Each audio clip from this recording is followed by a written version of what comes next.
After one of the longest fights in anime history, both Frieza and Goku were first assumed to have died along with the destruction of planet Namek. In a huge explosion, Namek was turned to dust, but somehow both of them were able to survive. Frieza was hurt pretty badly, but he floated around long enough for his crew to find him in outer space, but Goku was actually able to get away by his own ship. The next time we saw them, about a year had passed since their last battle, but Frieza met a quick end even though he arrived on Earth quite a while before Goku, who, unbeknownst to us at the time, had taken refuge on a faraway distant planet called Yardrat. But besides learning instant transmission and getting some new clothes, we don't really know what happened during that time on Yardrat. This is a story that we actually began covering quite some time ago by Chibi Doms called Yardrat, the story of a survivor, that details the fictional sharing of events that could have taken place during the time Goku spent on Yardrat.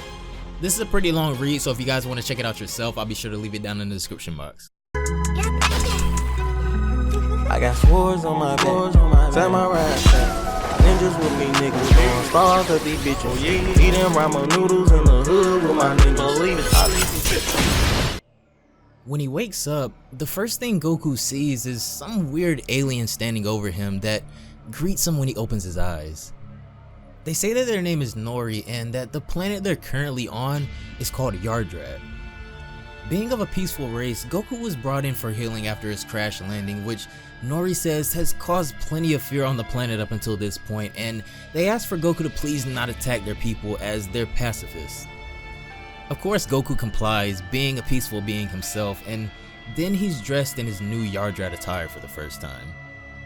When he tries to leave, he's cut off by another Yardrat who says that he must come with him right away, and this is the first time that we actually see the instant transmission technique before Goku's knowledge of it.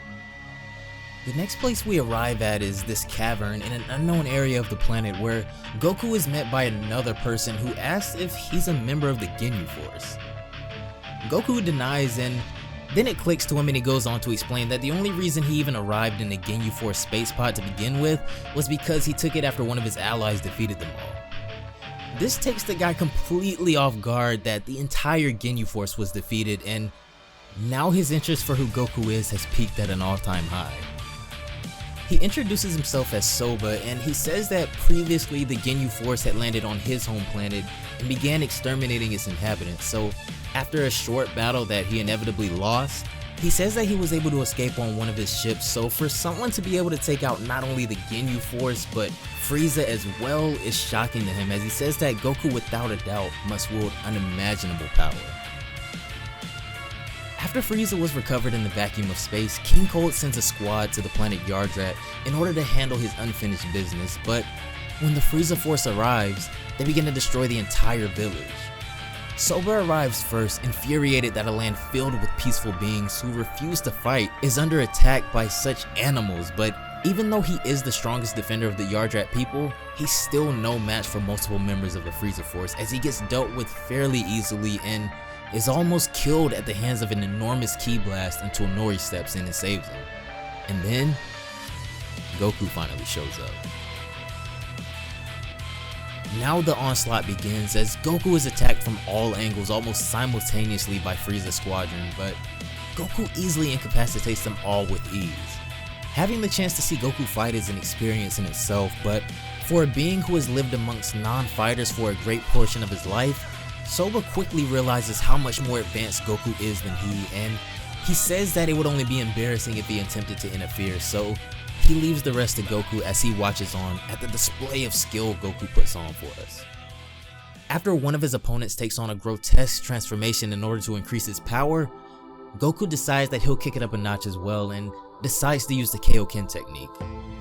If they thought they were struggling before, when Goku proceeds with the Kaioken technique, he's so fast that he literally does a combo and the Kamehameha in the same panel, and when he releases his Kamehameha, it completely obliterates his opponent. Goku isn't finished yet though, as he goes on to his next opponent, not wanting to give anyone any time to recover.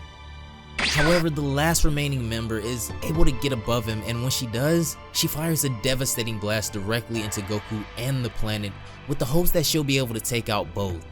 Unable to get into position to deflect the attack in time, Goku is at a temporary loss on how to deal with this imminent threat, but in true Dragon Ball fashion, Goku takes the brunt of the attack head on as he releases a huge burst of energy that bounces the blast into the atmosphere along with his opponent.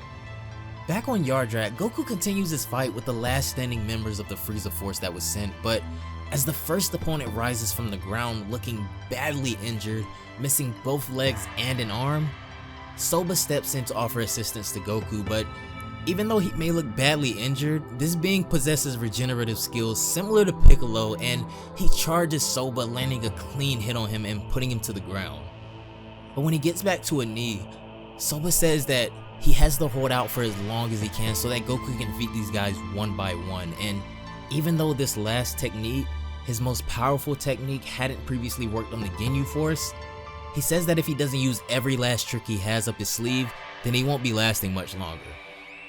Soba begins letting off an absurd amount of energy, even to the surprise of his opponent, as his power keeps rising by the second, and when he's done, 4 doppelgangers equal to him in power are lined up behind him.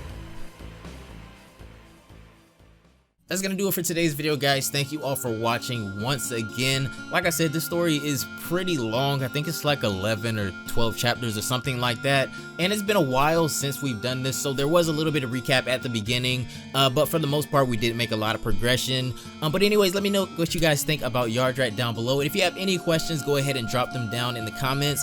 Shout out to Chibi Doms once again for this amazing story, and be sure to go check it out for yourself in the description box. But anyways, have a great day, and I will see you all in the next one.